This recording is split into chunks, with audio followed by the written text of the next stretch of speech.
салом алейкум бародарон ва подписчикони азиз, хушомадед ба канали қадамшо исоюв.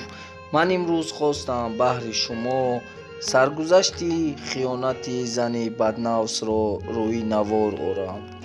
барои дастгирии мо ҳатман дар видео лайк монед ва ба канал обуна шавед. инчунин агар шумо хоҳиши сафар ба ватан доред ва мехоҳед аз ширкати боваринок билетҳои арзон харидорӣ кунед, марҳамат, ба рақамҳои дар рӯи экран буда занг занед ва аз ҳама билети арзонро харидорӣ кунед. мо бошад видеороликро сар мекунем. шавҳарам марди хушрӯзгоре буд. маро хеле зиёд дӯст медошт. барои ман ба тамоми кор тайёр буд. ба хотири он ки мани эркашро аҳли хонаводаашон бад набинанд, ҳамеша дастгириам менамуд. агар дили волидонашон таом ё самбусаи варақӣ мехоҳаду пухтани онро аз ман талаб кунанд, зуд рафта онро аз тарафхона харида меоварду мегуфт ки келинатон пухта аст. намегуфт ки ҳамсари ман аз уҳдаи пухтани он намебарояд, зеро ба сад дил дӯстам медошту намехост падару модараш камбудии маро дида гӯянд ки сараш деҳ ин гуна зани беҳунарро. хулоса ман бонуи дӯстдоштатарин ва эркаи хонадонаш будам. чизеро дар реғам намедошт. агар аз осмон дилам ситора хоҳад, тайёр буд ки пайдо созад. ба хоҳиши талабҳои боисрори ман хонаи алоҳида харидему занеро барои иҷрои хизматҳои хона даъват намудем. дигар дастамро дар оби хунук намезадагӣ шудам. танҳо ба меҳмонӣ мерафтаму ба мағозаҳои дилхоҳам рафта барои худам ягон либоси даркориамро харидорӣ мекардам. акнун ба кӯдакон машғул шудан, либосҳояшонро дарзмол намудан ва саволҳояшон ҷавоб гардондан ба зиммаи он зан афтида буд. кӯдаконам аз чизе камбудӣ надоштанд. барояшон либосҳои беҳтаринро мехарид. комрон ягон хоҳишҳои ман низ дар ҳаво намемонд. ҳамаашро бечуну чароғ иҷро менамуд. мисли як малика мезистаму чӣ тавре ки занҳои заҳматкаш дар фикраш ҳастанд, намедонистам ки азоби пайдо намудани пораи нон чист. намедонистам ки дар мағоза нон чӣ нархе дораду дар бозор нархи сабзавот чанд сомонӣ аст. вақтҳои охир чунон ландаҳур гашта шудам ки ҳатто хӯрокамро худам кашида оварда намехӯрдагӣ шудам. падару модари ӯро тамоман писанд намекардам ва чашми дидан ҳам надоштам. ҳурматашонро ба ҷо намеоварданд. комрон ба хотири дӯстдорӣ беҳад зиёд ба ҳамаи ин рафторҳо чашм мепӯшиду волидони маро ба дараҷаи даркорӣ ҳурмат менамуд. гӯё ӯ як дурдонае будам ки аз қаъри баҳр пайдоям намуда бошад. барои ӯ аз ҳама муҳим он ки дар ҷойгоҳ қаноатмандаш гардонам бас буд.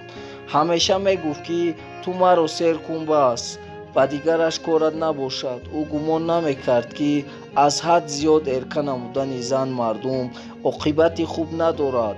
волидонаш мехостанд насиҳаташ намоянд, аммо вай ба онҳо имконият намедод.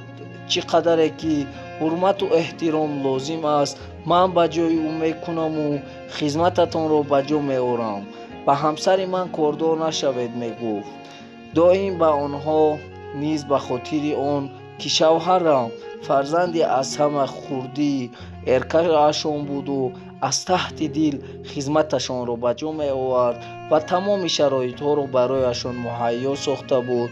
хомӯш буданду дам ба дарун мегаштанд. як вақт комрони ман бемор гашт ва ба хоҳиши рафиқони дар русия будааш барои табобат он ҷо сафар намуд. муддати як моҳ аз ӯ дарак нашуд. ба қавли худаш асабҳояшро табобат намуда ба нерӯи тоза ба хона баргашт. аммо ман дигар ҳамсари поку ҳалолаш набудам. ҳанӯз рафтанашро як ҳафта нашуда тоқати ман тоқ гардид. Комрон, тезтар намеоӣ ки базмонат шудам. Барои аввал ба ӯ занг зада гуфтам: хушгилам, тоқат кун, табобат гирам, ба қуввати даҳчанд ба наздат меравам ва муддати як ҳафта аз бистар намехезам. Аммо тоқати ман тоқ шудааст, дигар намешавад сабр кардан. Азизам, зудтар биё. охир муддати табобатам 1 моҳ аст. Бояд меъёри муайянкардаи табибонро риоя кунам. онҳо ҳар нафари бегонаро қабул намекунанд. бо дархост воситаҳои зиёде маро дар ин хона ҷой карданд. вале ман дигар наметавонам бовар кунам. туро мефаҳмам азизакам, вале наметавонам нисфи табобатамро партофта равам. тоқат кун. охир ту маро бадомӯз кардай ва худат ҳоло дилам оғӯши ғаматро мехоҳад. ҳар шаб тасаввур кун ки дар барат хобидаам ва ту дар оғӯши гармам ҳастӣ. ҷонакам, девона шудаӣ, ба тасаввур кардан намешавад. охир биё. пагоҳ ҷураам, исматро мегӯям. шумоёнро ба тамошои ягон табиати зебо барад ва истироҳат кунед. ҳамааш соз мешавад. охир ту намефаҳмӣ Комрон. дар ҳақиқат дарди маро фақат худам медонистаму худо. вақте ки ба шавҳар баромадам, духтараки 17-солаи нодоне будам.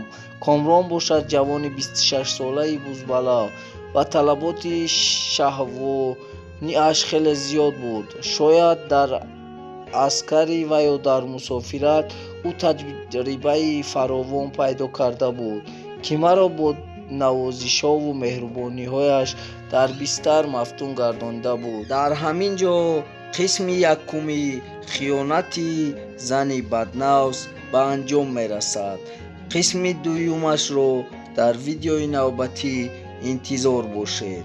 дӯстони азиз, ҳатман дар видео лайк монед ва фикрҳоятонро дар комментария нависед.